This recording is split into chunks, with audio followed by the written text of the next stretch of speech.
Hello दोस्तों, स्वागत है आप सभी का द स्टडी अड्डा में। और आज का जो वीडियो है वो बहुत इंपॉर्टेंट वीडियो है और आपको ये वीडियो पूरा देखना है। क्यों इंपॉर्टेंट है?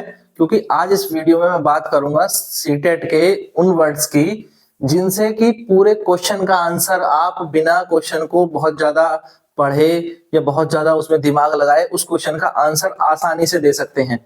और एग्जाम में करीब 40 से 50 60 तक क्वेश्चन ऐसे होते हैं जिनमें अगर हम इन वर्ड्स को पहचान लें तो हमारा उत्तर जो है सही उत्तर बहुत आसानी से आ जाता है।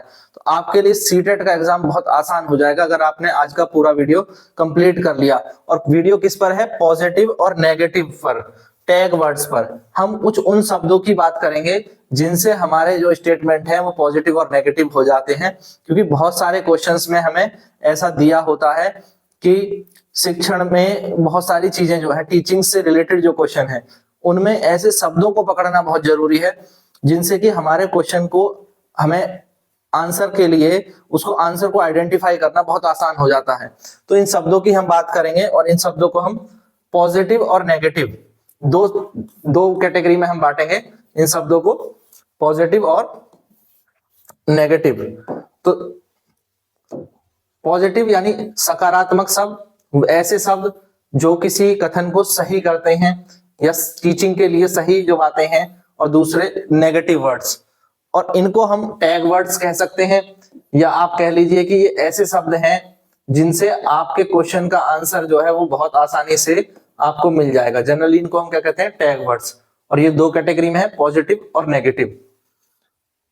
क्या है ये वर्ड्स? तो सबसे पहले हम नेगेटिव वर्ड्स की बात करेंगे और बहुत जरूरी है कि ये वीडियो आप लास्ट तक देखें और अपने सभी दोस्तों के साथ शेयर कर दें। क्योंकि जिनका भी सीटेट का एग्जाम है, आपकी तैयारी में अगर थोड़ी बहुत भी कमी है और आपने ये वीडियो देख लिया तो इस वीडियो से ही आपके 30-40 नंबर भी बढ़ सकते हैं अगर आपको ये सारी चीजें याद हैं और ध्यान रहती हैं। तो इस वीडियो को पूरा देखना और ध्यान से समझना एक एक चीज को। तो बहुत इंपॉर्टेंट वीडियो होने वाला है। सबसे पहले देखें नेगेटिव वर्ड्स, ऐसे शब्द जो किसी कथन को हमारा नकारात्मक दिखा देंगे, नेगेटिव दिखा देंगे। जैसे कि पनिशमेंट, दंड, बच्चे को दंड देना, पनिशमेंट देना, पेनल्टी। क्या? पेनल्टी। ये क्या होगा? हमेशा गलत होगा। तो जहां भी ये दिया हो क्या सत्य नहीं है या क्या गलत है, तो आप वहां आइडेंटिफाई करेंगे कि क्या ऐसा कोई शब्द है जो गलत के लिए हमें बताना है। या फिर अगर हमसे पूछा क्या सही है और उस कथन में ये दे रखा है कि बच्चे को दंड देना सही है, तो ये सही नहीं है, ये गलत है। ठीक है, तो हमें नकारात्मक शब्दों से ये याद रखना कि ये गलत है। यानी ऐसे स्टेटमेंट केवल तब सही होंगे जब हमसे ये पूछा हो क्या सही नहीं है। Which of the following is not correct. अगर नॉट करेक्ट आपसे पूछा है तो आप इन शब्दों वाले ऑप्शंस को करेक्ट करेंगे। बट अगर आपसे करेक्ट आंसर पूछा है तो आप ऐसे शब्दों के आंसर को हमेशा गलत मान करके चलेंगे। ठीक है, बाद में हम एग्जाम्पल से देखेंगे, कुछ क्वेश्चंस देखेंगे जिन क्वेश्चन के माध्यम से आप जो है चीजों को और अच्छे से समझेंगे। तो पहला शब्द है पनिशमेंट यानी दंड और पेनल्टी। तो बच्चों को दंड देना जो है ये नेगेटिव होगा, गलत होगा। दूसरा बर्डन या समस्या, बोझ, बोझ और समस्या। बच्चों को बोझ समझना, बच्चों के प्रश्नों को बोझ समझना, बच्चों को आ रही कठिनाई को बोझ समझना, या अगर बच्चे सीख नहीं पा रहे इस चीज को अपने लिए प्रॉब्लम मानना, तो या बच्चों की गलतियों को समस्या प्रॉब्लम समझना, ये सब क्या होगा? गलत होगा। तो हमें ऐसा नहीं करना है कि बच्चों को या उनके द्वारा की गई गलतियों को या उनको सीखने में आ रही कठिनाइयों को हमें क्या नहीं समझना है? बोझ नहीं समझना है, बर्डन नहीं समझना है। ठीक है, ये शब्द याद रखेंगे। तो इस तरह के शब्दों को आपको जरूर याद रखना है। अब दूसरा डिस्करेजमेंट, डिस्करेजमेंट हतोत्साहित करना, हतोत्साहित यानी कि बच्चे का मोटिवेशन डाउन करना। तो ये तो सही नहीं है, ये नेगेटिव माना जाएगा टीचिंग में। तो ये नेगेटिव में ही टैग होगा। जब हमसे पूछा जाएगा क्या नहीं करना है तो उस केस में हतोत्साहित नहीं करना है, तब तो ये सही हो जाएगा। अगर हमसे ये पूछा जाता है क्या करना उचित है तो हतोत्साहित करना उचित नहीं होगा, सही नहीं होगा। ठीक है, तो डिस्करेजमेंट, हतोत्साहित करना। ठीक है, बच्चों को। और एक चीज बहुत इंपॉर्टेंट वर्ड है ओनली, वेरी वेरी इंपॉर्टेंट मैं इसको कहूंगा।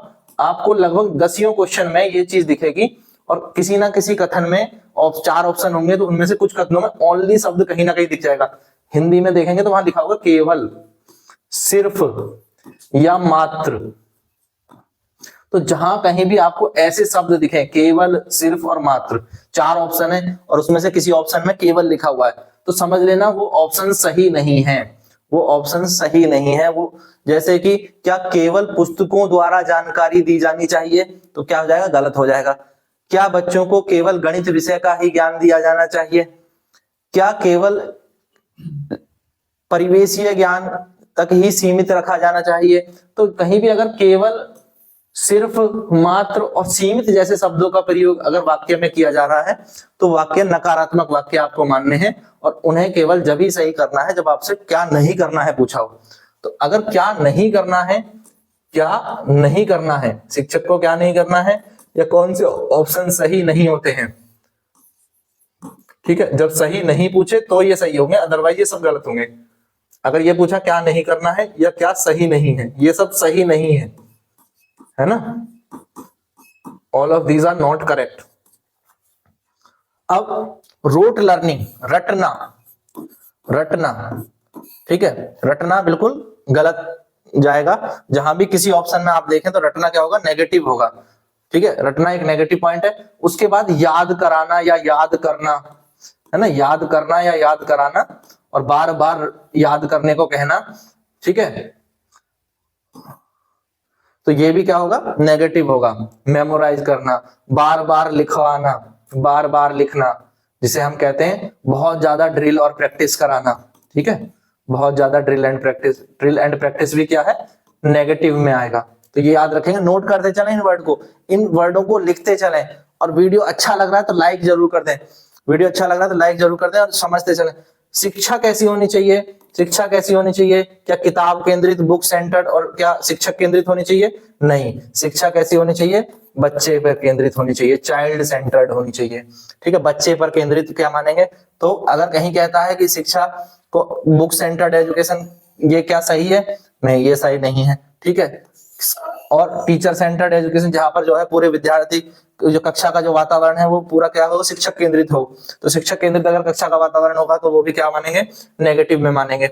हाँ, बाल केंद्रित शिक्षा, आजकल क्या चलती है, बाल केंद्रित शिक्षा, चाइल्ड सेंटर्ड एजुकेशन, ठीक है, चाइल्ड क्या है, वो पूरे एजुकेशन का क्या है, सेंटर है, सब चीज किसके ओर धारे चल रही हैं, वो बच्चे के ओर धारे चल रही हैं, चाइल्ड हमारा सेंटर में है। और ये वर्ड ब्लैक स्लेट, इम्पटी, कभी कभी हम ये मान लेते हैं कि बच्चा जब हमारे पास जो है प्राइमरी में आता है, पहली कक्षा में पढ़ने आता है या जो है वो बाल वाटिका में पढ़ने आता है, तो हम मान लेते हैं कि वो एक खाली स्लेट है। नहीं, ये गलत है, बच्चा खाली स्लेट नहीं है, बच्चा अपने परिवेश का ज्ञान लेकर के आता है, वो घर से भी कुछ शब्द सीख करके आया है, अपने आसपास से सीख करके आया है, वो जानता है, वो पहचानता है अपने आसपास के जीव जंतुओं को, वो कुत्ते को पहचानता है, बिल्ली को पहचानता है, अपने घर में अपने रिश्तेदारों को पहचानता है, अपने परिवार के सदस्यों को पहचानता है, उनके नाम जानता है, साथ ही साथ वो जानता है कौन पापा है, कौन मम्मी है, कौन दादा है, कौन बहन है, वो घर की वस्तुओं के नाम जानता है। तो बच्चा हमारा खाली स्लेट नहीं होता है, ठीक है, तो हमें बच्चे को खाली स्लेट नहीं मानना है, ये भी क्या है, नेगेटिव वर्ड में आ जाएगा। और देखिए नेगेटिव वर्ड्स, तो इनको पहचान लेंगे तो आपको आंसर आइडेंटिफाई करने में बहुत आसानी होगी। देखो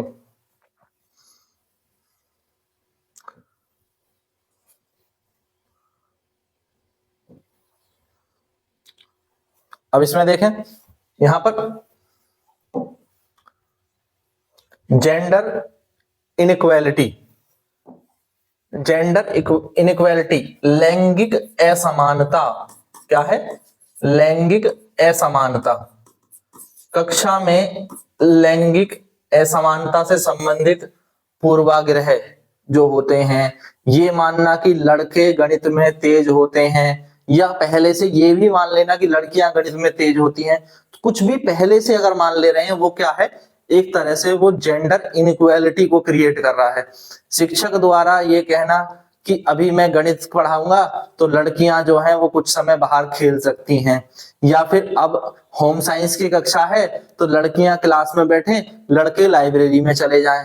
तो इस तरह के जो कथन है ये सब क्या है, जेंडर इनइक्वालिटी को बढ़ावा देते हैं, और ये सब नकारात्मक शब्दों में आएंगे, नेगेटिव वर्ड्स में आएंगे, ठीक है। तो लैंगिक असमानता को समझ गए, कुछ भी पूर्वाग्रह, कोई भी चीज पहले से मान लेना किसी भी लिंग के बारे में, ठीक है, कि रसोई का काम सिर्फ लड़कियां करेंगी, ये मान करके टीचर जो है लड़कियों से बर्तनों के नाम पूछता है और लड़कों से वाहनों के नाम पूछता है। तो ये भी सब क्या है, पूर्वाग्रह है। ठीक है, तो पूर्वाग्रह को याद रखेंगे, लैंगिक असमानता को याद रखेंगे, ये सब नेगेटिव पॉइंट्स में आते हैं।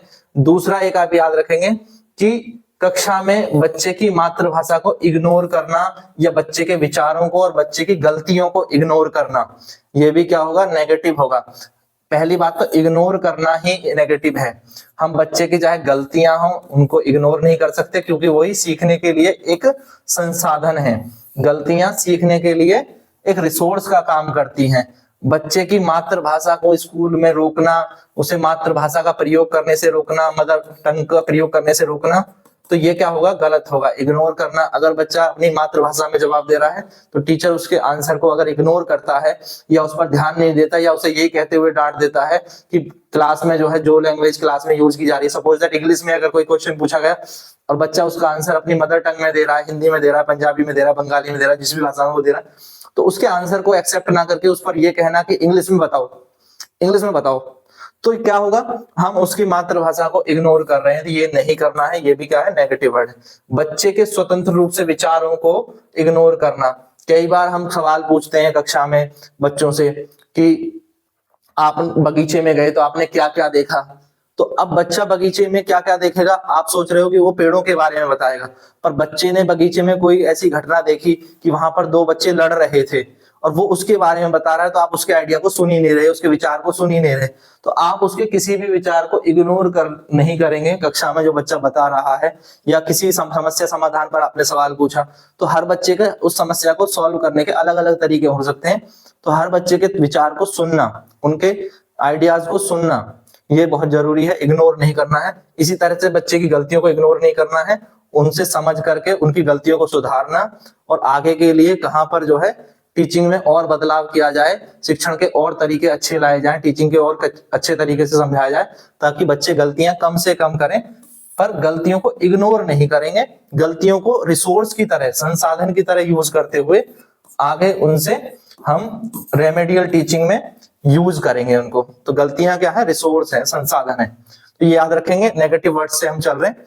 उसके बाद शिक्षा किसके लिए है, रोजगार परक शिक्षा है क्या, नहीं, नेगेटिव है। शिक्षा सीखने के लिए है, समझने के लिए है। शिक्षा हम कर रहे हैं अंडरस्टैंडिंग के लिए, ठीक है, विकास के लिए, विकसित करने के लिए, ना कि रोजगार के लिए या ठीक है वोकेशनल व्यवसायीकरण के लिए शिक्षा, उच्च शिक्षा के लिए शिक्षा, अच्छे नंबर पाने के लिए, ग्रेड पाने के लिए शिक्षा।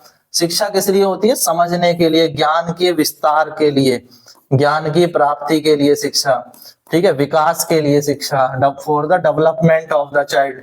ठीक है, तो हम याद रखेंगे। नेगेटिव क्या हो जाता है, अगर कहीं पर आपको दिया है कि क्लास में हम गणित पढ़ाते हैं ताकि बच्चा जो है आगे जाकर के अच्छी नौकरी प्राप्त कर सके या गणितज्ञ बन सके, मैथमेटिशियन बन जाए, विज्ञान पढ़ाए तो साइंटिस्ट बन जाए, क्या हमारा प्राइमरी लेवल पर ये उद्देश्य है? नहीं, हमारा उद्देश्य है कि वो अपने जीवन में ये जान सके कि गणित का कहां कहां पर प्रयोग हो रहा है, वो ये समझ सके गणित का जीवन में क्या उपयोग है, उसे गणित के जो बेसिक जो मूलभूत क्रियाएं हैं उनका प्रयोग वो करना जान जाए, उसकी समझ विकसित हो जाए, या विज्ञान के क्या उपयोग हैं, सामाजिक विज्ञान के क्या उपयोग हैं, उनको वो समझे, विषय को समझे और विषय को समझ करके बच्चा अपना विकास कर सके। तो वो एक उद्देश्य है, ठीक है, विषय की समझ, ना कि विषय में उच्च अंक लाना या हायर स्टडीज के लिए हम पढ़ा रहे हैं। तो हायर स्टडीज बच्चा आगे करेगा नहीं करेगा वो एक अलग बात है, ठीक है, अभी हम पढ़ा रहे हैं समझ के लिए, ठीक है।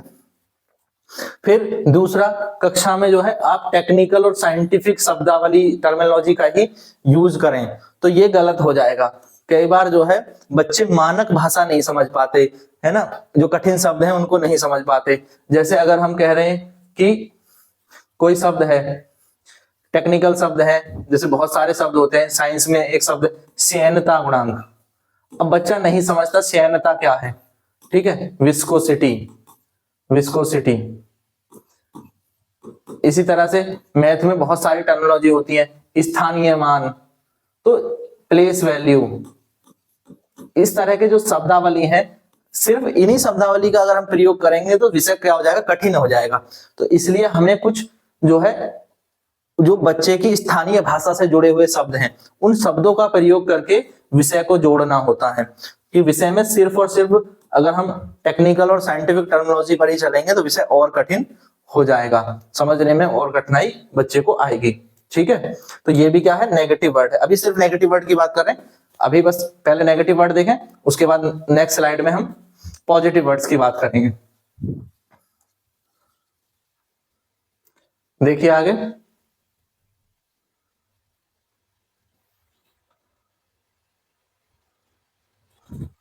हाँ अगला क्या है, एक्सप्लेनेशन एंड लेक्चर मेथड। तो एक्सप्लेनेशन और लेक्चर मेथड, तो क्या होगा कि कई बार हम प्राथमिक कक्षाओं में व्याख्यान विधि का प्रयोग करने की बात करते हैं कि बच्चे को हम क्लास में गए, किताब निकाली, बताया, समझाया, टॉपिक एक्सप्लेन कर दिया कि ये होता है, ये फॉर्मूला ये होता है, ये ऐसे करेंगे, इसको ऐसे करेंगे, ये होता है। तो क्या होगा, बच्चा इससे नहीं समझ सकता, वो बच्चा छोटा है, प्राथमिक स्तर पर बात हो रही है। उच्च कक्षाओं के लिए लेक्चर मेथड जो है उचित रहता है, व्याख्यान विधि, इसको हिंदी में कहेंगे व्याख्यान विधि या व्याख्या, है ना। तो व्याख्यान विधि जो है उच्च कक्षाओं के लिए होती है, और हम सीटेट देने जा रहे हैं प्राथमिक स्तर के लिए 1 से 5 और 6 से 8, दो अलग अलग है, पेपर 1 1 से 5 और पेपर 2 जो है वो 6 से 8। तो दोनों में अगर हम देखें तो व्याख्यान विधि यहाँ पर उचित नहीं मानी जाएगी। ठीक है, हमें यहाँ पर क्या यूज करना चाहिए, ज्यादातर एक्सपीरियंस का, रियल लाइफ एक्सपीरियंसेस का यूज करना चाहिए, वास्तविक जीवन से जुड़ा। ठीक है, रियल लाइफ एक्सपीरियंस और अनुभव परक शिक्षा या करके सीखना, करके सीखना। तो करके सीखना पर बल दिया जाता है, व्याख्यान विधि की बजाय प्रयोगों पर बल दिया जाता है, तो ये ज्यादा उचित है। स्टैंडर्डाइज्ड मेजरमेंट और लैंग्वेज, यानी मानकीकृत, क्या, मानकीकृत भाषा और मापन का प्रयोग। तो ये भी क्या होगा, नेगेटिव होगा। अगर हम केवल किसी सपोज दैट मेजरमेंट का टॉपिक पढ़ा रहे हैं, मापन पढ़ा रहे हैं, और मापन में हम केवल बच्चे को मापने के लिए सिर्फ सेंटीमीटर, मीटर, किलोमीटर इन्हीं के ज्ञान दें जो कि स्टैंडर्ड है, यानी ऐसा यूनिट्स हैं, तो ऐसा यूनिट के बारे में ही बताएं, तो क्या मापन सिर्फ ऐसे ही हो जाएगा, इनसे ही समझ जाएगा बच्चा मापन? मापन तो वो भी था जब हम किसी चीज को ऐसे हाथ से रख के नापते थे, ये ऐसे करके, तो अमानकीकृत मापन। तो अमानकीकृत मापन से फिर मापन की तरफ जाएंगे ना। सिर्फ स्टैंडर्डाइज मेजरमेंट या स्टैंडर्डाइज लैंग्वेज, क्लास में केवल मानक भाषा का प्रयोग होगा, किताबी भाषा का प्रयोग होगा, तो वो भी क्या होगा, नेगेटिव हो जाएगा। तो मानकीकृत मापन और मानकीकृत भाषा जो है वो क्या हो जाएगी, नेगेटिव हो जाएगी। इसमें क्या होना चाहिए, स्थानीय भाषा, है ना, या मातृभाषा से जुड़ाव। प्लस जो शिक्षण विधियां हैं और शिक्षण के जो तरीके हैं उनमें बदलाव नहीं हो सकता। क्या बदलाव हो सकता है, क्या वो कठोर होने चाहिए? तो कठोर नहीं होने चाहिए, रिजिड नहीं होना चाहिए। तो जहां पर आप रिजिड वर्ड देखेंगे उसको भी क्या करेंगे, नेगेटिव में टैग कर लेंगे। ठीक है, वो नेगेटिव स्टेटमेंट हो जाएगा। और मैंने शुरू में ही बताया नेगेटिव का मतलब क्या नहीं करना है, ये सब वो स्टेटमेंट है जो क्या नहीं करना है के लिए सही है। या फिर जब आपसे ये पूछा हो which of the following is not correct, अगर आपने नॉट करेक्ट पूछा है आपसे तो आप इनको सही कर सकते हैं। अगर क्वेश्चन ही ये है कि नॉट करेक्ट या क्या नहीं करना है, तो आप इन शब्दों को पहचान करके उस ऑप्शन को सही कर सकते हैं। बट अगर पूछा है क्या करना है, क्या करना है, व्हाट टू डू, तो फिर ये सारे स्टेटमेंट उस केस में गलत हो जाएंगे। जब आपसे करेक्ट पूछ रहा है तो उस केस में ये सारे स्टेटमेंट, ऐसे स्टेटमेंट जिनमें ये शब्द हैं वो सारे गलत हो जाएंगे। और ये कब सही होंगे, जब ये पूछे क्या नहीं करना है, नॉट करेक्ट। फिर से मैंने बता दिया, सेग्रेशन या क्लासिफिकेशन, वर्गीकरण, बच्चों को अलग अलग कैटेगरी में बांटना, अलग बैठाना, ठीक है, उनके शिक्षण स्तर के हिसाब से या फिर किसी और उसके हिसाब से। ठीक है, अगर हम उन बच्चों को सेग्रेट करते हैं, अलग बैठाते हैं, क्लासिफिकेशन करते हैं कि साइंस के बच्चे अलग पढ़ेंगे, आर्ट्स के बच्चे अलग पढ़ेंगे, या फिर जो ए ग्रेड वाले बच्चे हैं वो अलग पढ़ेंगे, बी ग्रेड वाले बच्चों को अलग पढ़ाएंगे, या अलग अलग टॉपिक क्लास में चलेंगे, या फिर उनको अलग अलग स्थानों पर इस तरह से बैठाया जाए कि जो अच्छे पढ़ने वाले बच्चे हैं उन्हें आगे एक साथ बैठा दिया जाए आगे, और जो थोड़े कमजोर बच्चे हैं उन्हें अलग एक साथ बैठा दिया जाए। तो ये सब सेग्रेशन करना क्या होगा, गलत होगा। ठीक है, किसी भी तरह का सेग्रेशन और क्लासिफिकेशन बच्चों के बीच में गलत है। बच्चों को लेबल करना यानी नामांकित करना, ये लेबल करना कि कौन बच्चा अच्छा पढ़ने में है, कौन बच्चा कमजोर है पढ़ने में, कौन, ठीक है, इस तरह से लेवल करना या बच्चों को कैटेगराइज करना और उस कैटेगराइजेशन को यूज जो है बच्चों के अलग अलग शिक्षण विधियों में करना, ये सब जो लेबलिंग ऑफ द चाइल्ड, ठीक है, जहां भी आप देखें लेबलिंग वर्ड तो ये भी क्या होगा, गलत होगा। फिर डी कॉन्टेक्चुअल यानी बिल्कुल संदर्भ रेफरेंस से अलग, बिल्कुल मानक से रेफरेंस से अलग भाषा का प्रयोग, जो बिल्कुल विषय से जुड़ा ही ना हो, ऐसे मुद्दों की बात करना, बिल्कुल विषय से अलग, विषय परक वस्तु जिन्हें हम कहते हैं, विषय से उत्तर, विषय से दूर, असंदर्भित, हिंदी में इसको कहते हैं असंदर्भित, ठीक है, बिल्कुल नॉन रेफरेंस, जो किसी से रिलेट ही नहीं करती, सब्जेक्ट से रिलेट ही नहीं करती, ऐसी चीजों का प्रयोग करना या ऐसी बातों का प्रयोग करना वो गलत होगा, नेगेटिव होगा, ठीक है। अब नेक्स्ट देखिए, फिर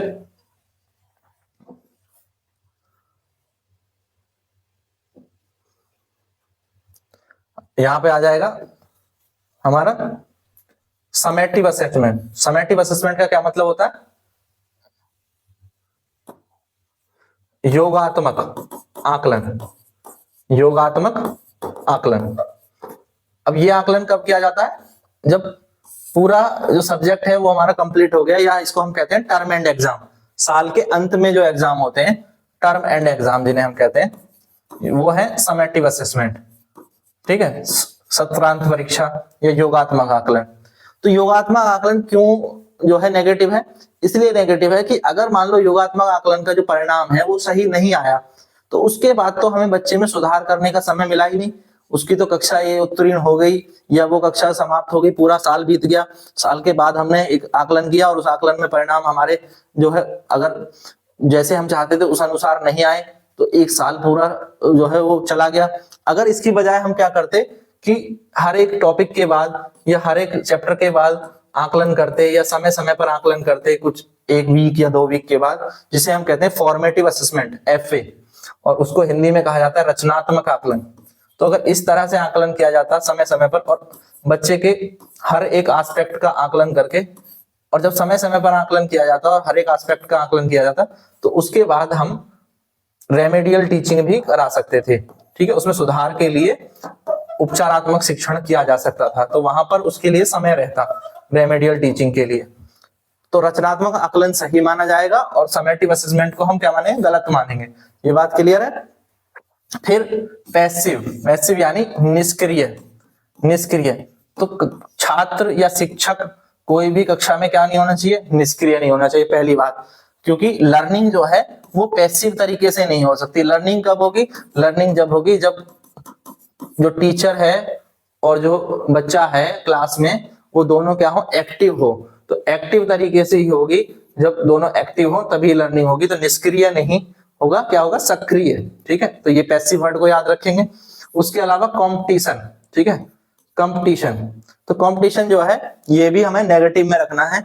बच्चों के बीच में जो है कंपटीशन क्या है, एक तरह से टेंशन को बढ़ाता है, तनाव को बढ़ाता है, ठीक है, बच्चों में दबाव ये पैदा करता है, बच्चों पर प्रेशर क्रिएट करता है। इसलिए कंपटीशन वर्ड कैसा भी आए, ठीक है, आप याद रखें सीटेट में कोई हेल्दी कंपटीशन नाम का शब्द नहीं है, ठीक है। तो कभी आप कहीं सोचें कि हेल्दी कंपटीशन ये हमने पढ़ा है, हम तो लाइफ में जानते हैं हेल्दी कंपटीशन हेल्प करता है प्रोग्रेस में। सीटेट में हेल्दी कंपटीशन जैसा कोई वर्ड नहीं होता। कंपटीशन वर्ड जहां देखेंगे बस नेगेटिव समझ लेना, वो स्टेटमेंट रॉन्ग है, ठीक है। तो कंपटीशन नहीं होगा, यहाँ पर क्या होगा, लर्निंग होगी, अंडरस्टैंडिंग के लिए टीचिंग होगी, आगे बढ़ने के लिए शिक्षा हो रही है, ना कि कंपटीशन के लिए शिक्षा हो रही है। क्लियर है। फिर डेफिनेशंस, कोई भी टॉपिक है उसको समझाने के लिए उसकी परिभाषा बताना, ठीक है। अगर मान लो मुझे बच्चे को बताना है दाब क्या है, प्रेशर क्या है, व्हाट इज प्रेशर, तो मैं पहले इसको एग्जाम्पल से समझाऊंगा, अनुभव से समझाऊंगा, वास्तविक जीवन के अनुभव से समझाऊंगा कि मैं जब किसी वस्तु पर बल लगाता हूं तो वो एक दबाव का अनुभव करती है। अलग अलग तरीके से चीजों को दबा करके उन पर दबाव को उनके जीवन में अनुभव करवाऊंगा। तो जब उनको अनुभव करवाऊंगा कि हाँ प्रेशर है क्या, कि वस्तुओं पर बल कैसे लगता है, प्रेशर कैसे लगता है, तो वो तरीका बेहतर है कि पहले मैं बता दूं कि दाब की डेफिनेशन होती है बल बटे क्षेत्रफल। तो ये बताना, पहले से डेफिनेशन बताना क्या हो जाएगा, गलत हो जाएगा। फिर तो डेफिनेशन सीधे बताना या रटाना या याद करवाना या लिखवाना कुछ भी क्या है, गलत होगा।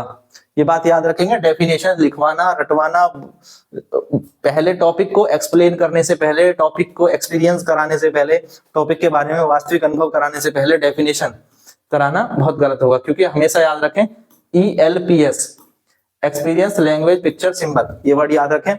सबसे पहले अनुभव आता है, बच्चे को कोई भी विषय को उसको अनुभव से जोड़ना है, तब उसको फिर उसकी भाषा में लेकर के आएंगे, उसे चित्रों के माध्यम से उसको जो है क्लियर करेंगे, और फिर वो सिंबल पर आता है, सिंबल या डेफिनेशन जो भी है। फिर बाद में हम आते हैं टेक्स्ट पर। तो टेक्स्ट को हम जो है थोड़ा सा बाद में रखेंगे, सबसे पहले अनुभव को वरीयता देंगे, तो इसलिए डेफिनेशंस जो है शुरू में ही गलत हो जाती हैं।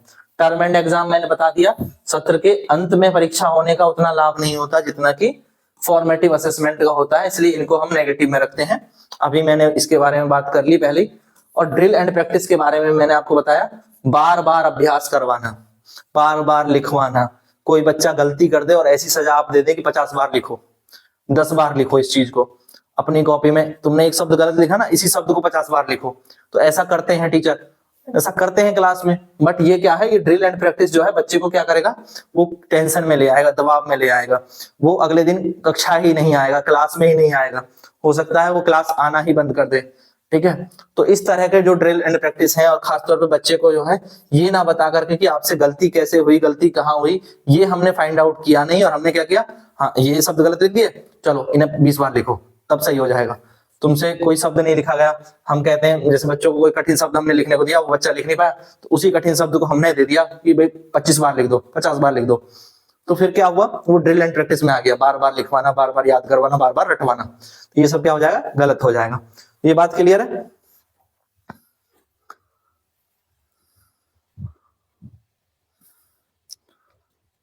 और नेगेटिव में लास्ट पॉइंट है, नेगेटिव में लास्ट पॉइंट क्या, परफॉर्मेंस बेस्ड।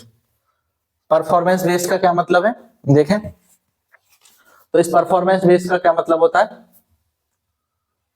परफॉर्मेंस बेस्ड यानी हम बच्चे को आगे बढ़ाने के लिए क्या करते हैं, प्रदर्शन उन्मुख पढ़ाई कैसी करा रहे हैं कि हाँ भाई बच्चा परफॉर्म करेगा, आगे जाकर के जो है उत्कृष्ट होगा, या बच्चे को निपुण बनाने के लिए शिक्षा, कुशल बनाने के लिए शिक्षा, कुशल बनाने के लिए शिक्षा, उत्कृष्टता प्रदान करने के लिए शिक्षा, ये सब क्या है, नेगेटिव है। उत्कृष्टता की बात नहीं हो रही है, बात हो रही है समझ के लिए, ठीक है, डेवलपमेंट के लिए, फॉर अंडरस्टैंडिंग। मैं बार बार कह रहा हूं, शिक्षा किस लिए है, समझ पैदा करने के लिए। शिक्षा किस लिए है, डेवलपमेंट के लिए, विकास के लिए शिक्षा। कैसा विकास, वो विकास नहीं कि बिल्डिंग खड़ी करनी है, मानसिक विकास, शारीरिक विकास, सामाजिक विकास, इसके लिए शिक्षा। ठीक है, तो परफॉर्मेंस बेस्ड जब हम करेंगे तो फिर हम तो केवल ये देखेंगे कि जो बच्चा परफॉर्म कर रहा है उसे आगे बढ़ाया जाए, उसे और पढ़ाया जाए, जो बच्चा परफॉर्म नहीं कर रहा उसे नहीं समझाया जाए, उसे पिछले ही टॉपिक पर रखा जाए, या उसके जो डाउट्स हैं वो क्लियर ना करे जाए। तो परफॉर्मेंस बेस्ड एजुकेशन को थोड़ा सा नेगेटिव में रखेंगे, तो ये बात याद रहेगी। तो ये सारे थे नेगेटिव वर्ड। अब हम बात करेंगे पॉजिटिव वर्ड्स की, तो पॉजिटिव वर्ड्स पर आ जाते हैं।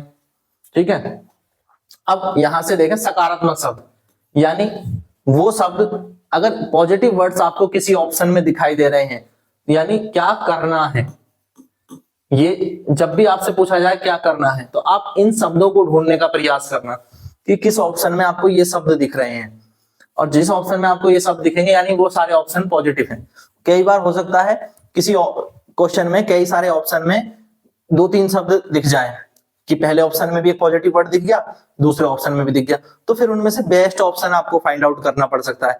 बट 90% केस में तो आपको एक ही पॉजिटिव वर्ड किसी ऑप्शन में दिखेगा और आप सीधे उस आंसर को टिक कर देंगे कि वो आपका आंसर पॉजिटिव का सही हो गया। क्या करना है, या आपसे पूछा क्या सही है, तो जब आपसे पूछता क्या सही है तो आपको हमेशा इन चीजों को ढूंढना है, और जब आपसे पूछा क्या सही नहीं है तो वो पीछे नेगेटिव वर्ड्स को ढूंढना होता है।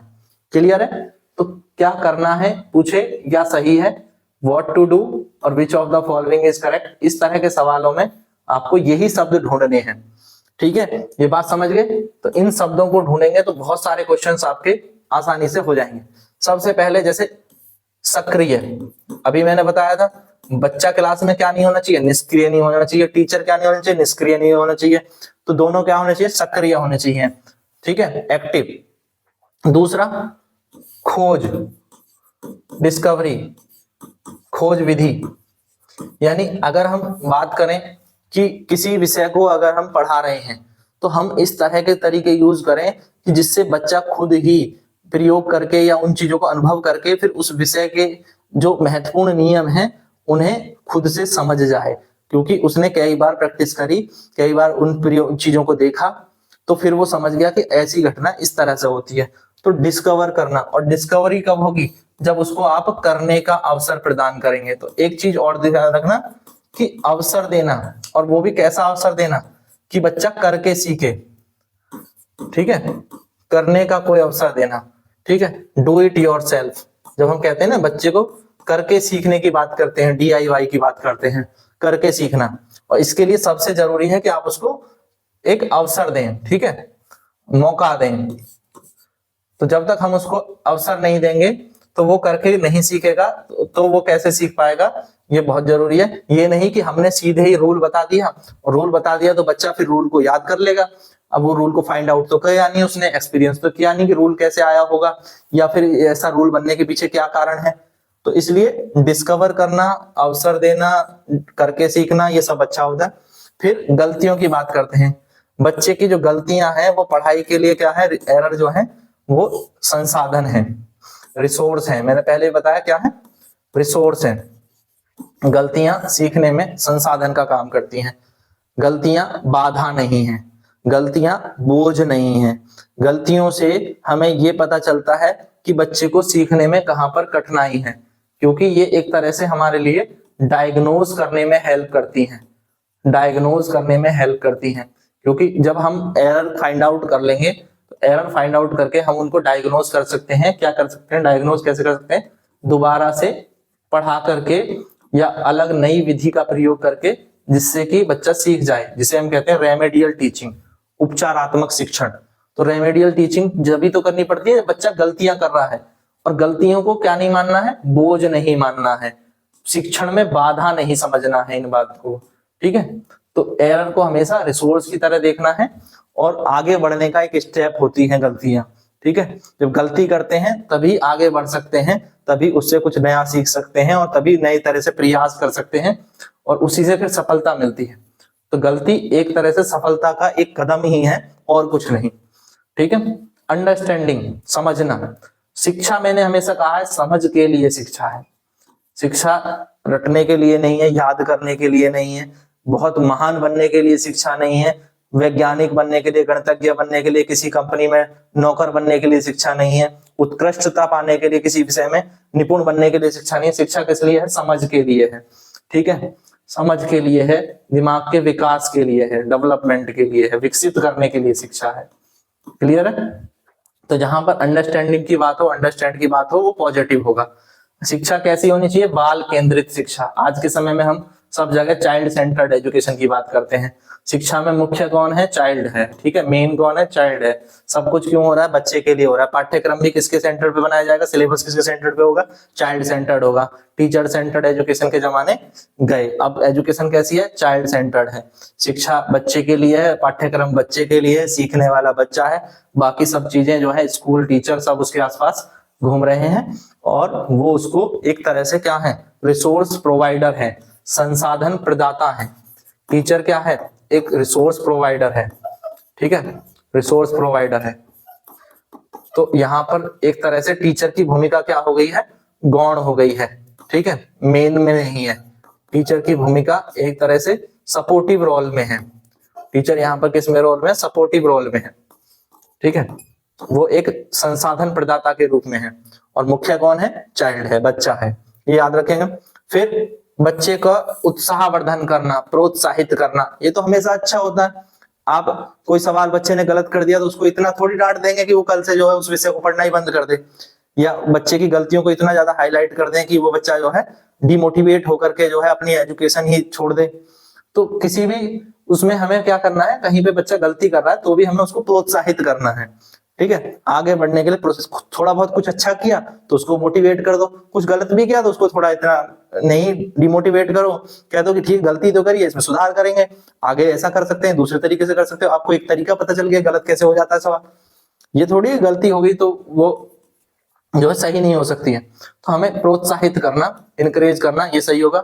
फिर बात आती है सेंसिटिव, संवेदनशील, बच्चों से जुड़े हुए मुद्दे, लैंगिक मुद्दे, ठीक है, शारीरिक मानसिक समस्या से संबंधित मुद्दे, बच्चों के व्यवहार से संबंधित मुद्दे, कई बार बच्चे जो है किसी तरह की बाधा से पीड़ित होते हैं, किसी डिसेबिलिटी से पीड़ित होते हैं, तो उसके प्रति शिक्षक को जो है कक्षा में बच्चों के प्रति क्या होना चाहिए, संवेदनशील होना चाहिए। ठीक है, बच्चे को, शिक्षक को लैंगिक मुद्दों के प्रति संवेदनशील होना चाहिए, शिक्षक को बच्चों को कोई समस्या है किसी बच्चे को तो उसके प्रति संवेदनशील होना चाहिए, बच्चे के विचारों को सुनने के प्रति भी संवेदनशील होना चाहिए। ठीक है, बच्चे छोटे हैं, वो इतने मैच्योर नहीं है कि आप उनको एक बड़े उसकी तरह रफ एंड टफ माहौल में ट्रीट करें, वो आर्मी ट्रेनिंग की टाइप नहीं है। ठीक है, तो बच्चों के प्रति जो है क्या होना चाहिए, संवेदनशील होना चाहिए। दूसरा क्रिएटिव, क्रिएटिव सृजनात्मक, रचनात्मक। अब क्रिएटिविटी कब आएगी, क्रिएटिविटी को बढ़ावा देना चाहिए, एक तो ये स्टेटमेंट हो जाता है तो बच्चा अगर कुछ नया कर रहा है, नए तरीके से कर रहा है तो उस चीज को बढ़ावा देना चाहिए। साथ ही क्रिएटिव में एक ये आता है कि ऐसे सवाल पूछे जाएं जिनके कई सारे उत्तर हों, जिसे हम कहते हैं ओपन एंडेड क्वेश्चन। रचनात्मकता को बढ़ावा देते हैं ये open ended question. Open ended question किसको बढ़ावा देते हैं, रचनात्मकता को। अब हम बच्चे से कोई ऐसा सवाल पूछे जिसके कई उत्तर हो सकते हैं, जिस काम को करने के कई तरीके हो सकते हैं, तो सब बच्चे अलग अलग उत्तर देंगे, तो इससे क्या है, बच्चों की क्रिएटिविटी को बढ़ावा मिलता है। तो क्रिएटिविटी को बढ़ाने के लिए ओपन एंडेड क्वेश्चन और ऐसे क्वेश्चन जिन पर वो अलग अलग तरह से सोच सकें, जिससे कि उनके अंदर डाइवर्स थिंकिंग, अपसारी चिंतन। कैसा चिंतन, अपसारी। अपसारी चिंतन को हम पॉजिटिव में मानेंगे और अभिसारी जो होता है उसे नेगेटिव में। अपसारी चिंतन वो है जब किसी एक प्रश्न के भिन्न भिन्न आंसर हो सकते हैं, जिसमें बच्चे भिन्न भिन्न तरीके से सोचते हैं, अलग अलग तरीके से सोचकर उत्तर देते हैं, तो वह है अपसारी चिंतन। ठीक है, हम पॉइंट टू पॉइंट जल्दी जल्दी बात कर रहे हैं, ठीक है, आप सारे पॉइंट्स को नोट जरूर करते रहें। तो अपसारी चिंतन क्रिएटिविटी को बढ़ावा देता है, तो क्रिएटिविटी को बढ़ावा देना है तो साथ ही साथ हमें अपसारी चिंतन को यानी डाइवर्स थिंकिंग को भी बढ़ावा देना है। कक्षा में प्रश्न कैसे पूछने चाहिए, open ended question, open ended question जिनके बहुत सारे उत्तर हों। ठीक है, ऐसे ये नहीं कि ऐसे सवाल पूछे जाएं जिनका केवल एक ही उत्तर हो। भारत को आजादी कब मिली, तो ज्यादातर बच्चों को याद होगा तो वो सब एक ही आंसर देंगे कि कब मिली, 15 अगस्त 1947 को मिली। बट अगर हम ये पूछें कि भारत की आजादी में किन किन महापुरुषों का योगदान था और आप उनके योगदान के बारे में क्या सोचते हैं, तो सब बच्चों के अलग अलग आंसर हो सकते हैं, सब बच्चे अलग अलग तरह से एक्सप्लेनेशन दे सकते हैं। तो ये क्या बताएगा, उनकी क्रिएटिविटी को बताएगा, उनकी थिंकिंग के प्रोसेस को बताएगा, उनमें डाइवर्स थिंकिंग को बढ़ावा देगा। और अगर हम यहाँ पे ये भी पूछ लें कि किसके योगदान को आप ज्यादा सराहते हैं या किसके योगदान को आप कम सराहते हैं, या किन के योग, कुछ कुछ पॉइंट ऐसे बताइए कि जो किसी व्यक्ति के बारे में कुछ अच्छे पॉइंट बताइए, उसी व्यक्ति के बारे में कुछ जो है गलत पॉइंट बताइए। तो इससे क्या है, हम उनमें एक तरह से क्रिटिकल थिंकिंग को बढ़ावा दे सकते हैं, जिसे हम कहते हैं सम आलोचनात्मक, क्रिटिकल थिंकिंग, सम आलोचनात्मक सोच को बढ़ाना। तो क्रिटिकल थिंकिंग को बढ़ावा देना भी क्या होता है, ये भी पॉजिटिव होता है। आगे हम इसको बात करेंगे जहां पर हम बच्चों में जो है किसी भी पॉइंट के बारे में पॉजिटिव और नेगेटिव दोनों पक्ष सोचने के लिए उसको जो है एक तरह से अवसर देते हैं। और बच्चा जब किसी चीज के बारे में सकारात्मक और नकारात्मक दोनों तरीके से सोच सकता है, तभी वो एक तरह से सही पॉइंट पर आकर के स्टैंड कर सकता है। और उसके अंदर इससे कौन सी थिंकिंग बढ़ती है, क्रिटिकल थिंकिंग, सम आलोचनात्मक चिंतन को बढ़ावा मिलता है। पॉजिटिव वर्ड में अगर मैं बात करूं तो जिज्ञासा को, बच्चों की जिज्ञासा को शांत करना और बच्चों में जिज्ञासा को जागृत करना, बच्चों को जिज्ञासु बनाना, क्यूरोसिटी को बढ़ावा देना। बच्चे क्यूरियस होने चाहिए, सवाल पूछने चाहिए। ऐसा ना हो आप क्लास में इस तरह का माहौल बना के रख दें कि बच्चे आपसे कोई सवाल ही ना पूछें, उनके मन में अगर सवाल आए भी तो आप से पूछ ही नहीं पाए क्योंकि आप उनको बहुत ज्यादा डरा दें। और आप खुद भी ऐसा माहौल बनाएं कि जब पढ़ाएं तो इस तरह से क्वेश्चन रेज करें कि बच्चे सोचने पर मजबूर हों अलग अलग तरीके से, और धीरे धीरे उनके दिमाग में बहुत सारे क्वेश्चंस आने लगे। तो बच्चों में जिज्ञासा को बढ़ावा देना, क्या है, जिज्ञासा को, उन्हें जिज्ञासु बनाना, जिज्ञासा को बढ़ावा देना, ये एक बेहतर विकल्प है, ठीक है, पॉजिटिव है। और साथ ही उनकी जिज्ञासा को शांत करना और जितना हो सके उनके जिज्ञासा के जो प्रश्न है उनके सही उत्तर उनको दिए जाएं, ये भी बहुत जरूरी है।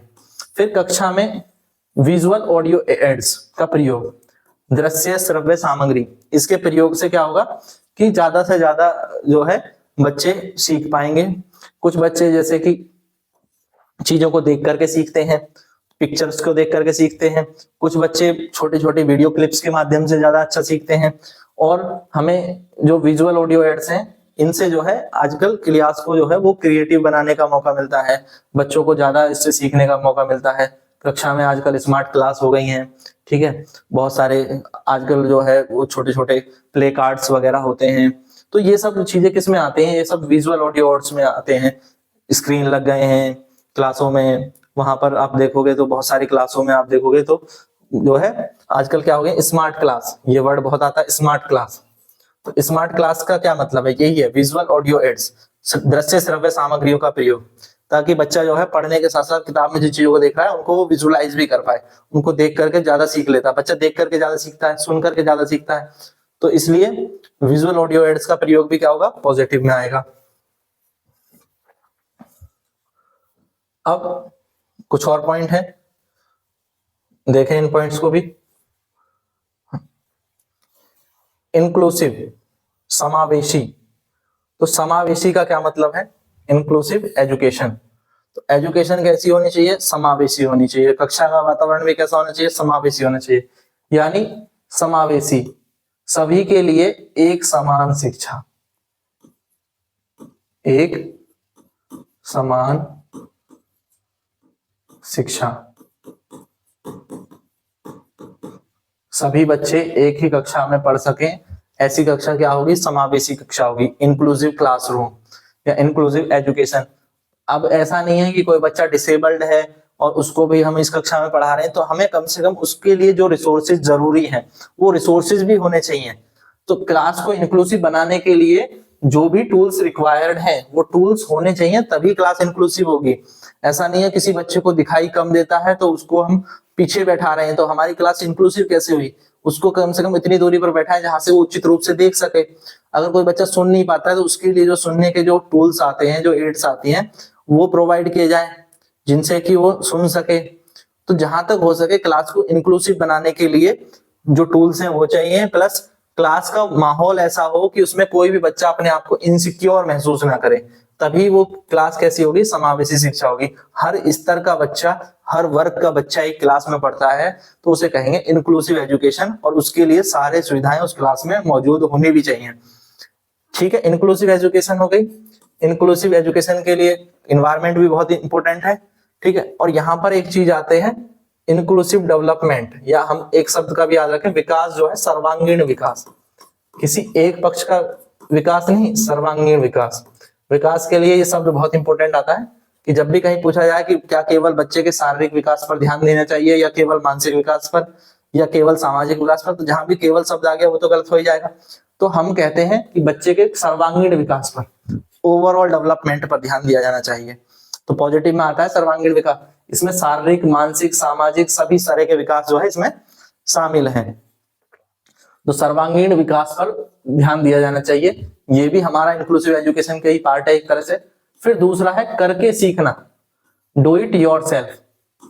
बच्चों को कोई भी चीज जब ज्यादा अच्छी समझ में आती है जब वो उसको खुद से करके देखते हैं, ठीक है, या कोई चीज उन्होंने एक्सपीरियंस की हुई है तो वो उसको अच्छे से समझ सकते हैं। इसीलिए बच्चों को जो है एक हमें वास्तविक जीवन में अनुभव देना, अनुभव परक शिक्षा देना। तो यहाँ पर एक शब्द और आता है अनुभव परक शिक्षा, ठीक है, अनुभव परक शिक्षा। तो ये भी क्या होगा, पॉजिटिव होगी, ठीक है।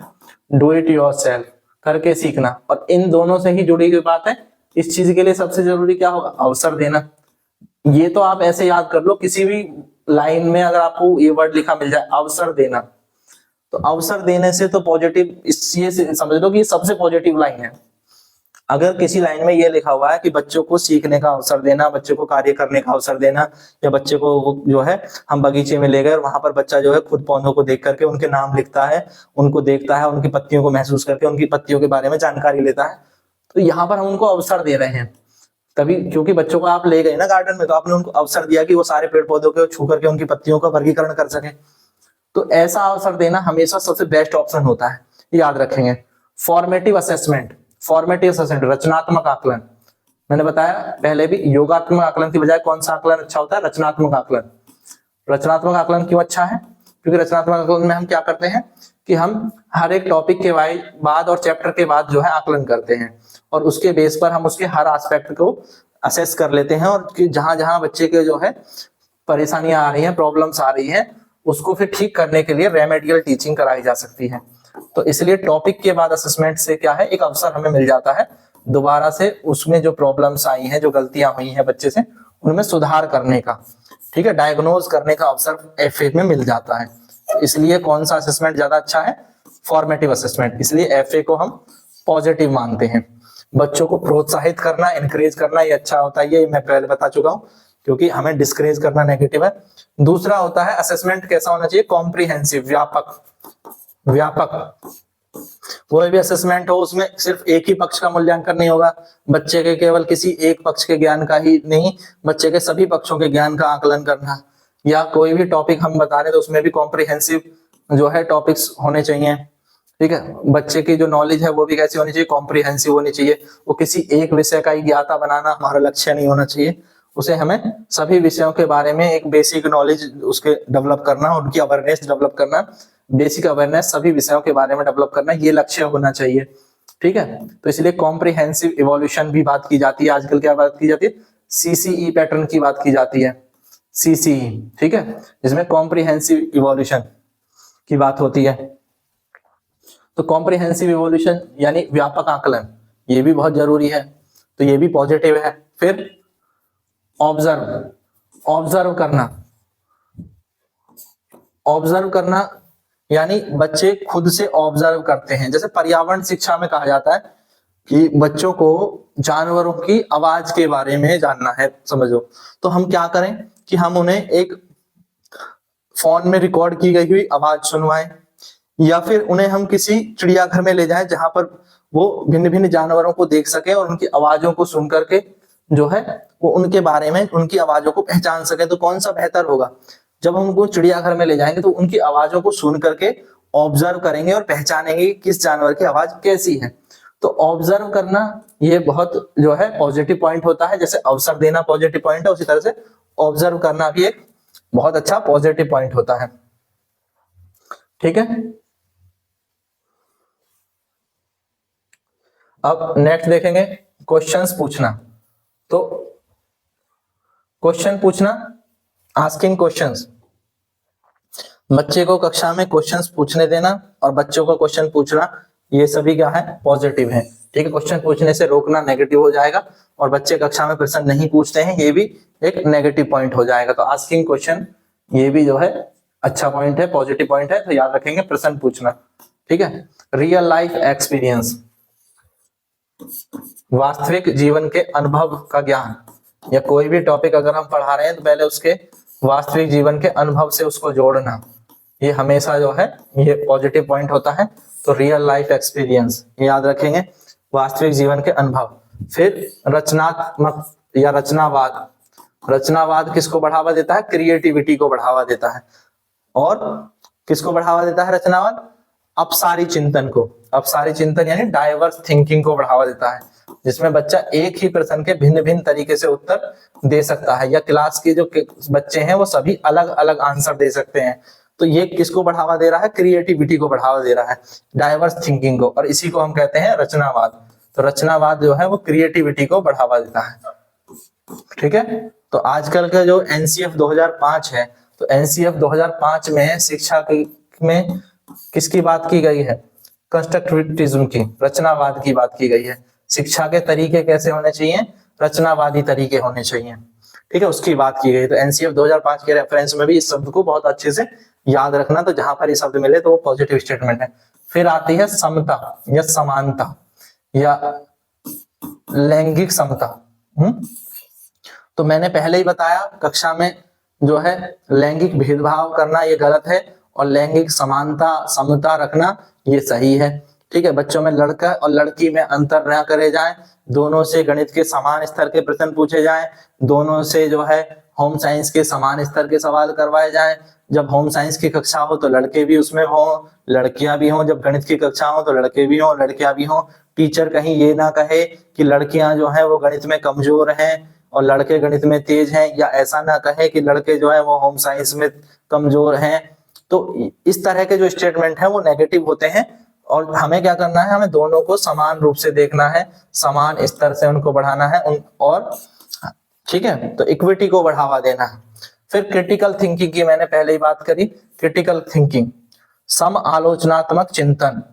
क्या है? सम आलोचनात्मक चिंतन।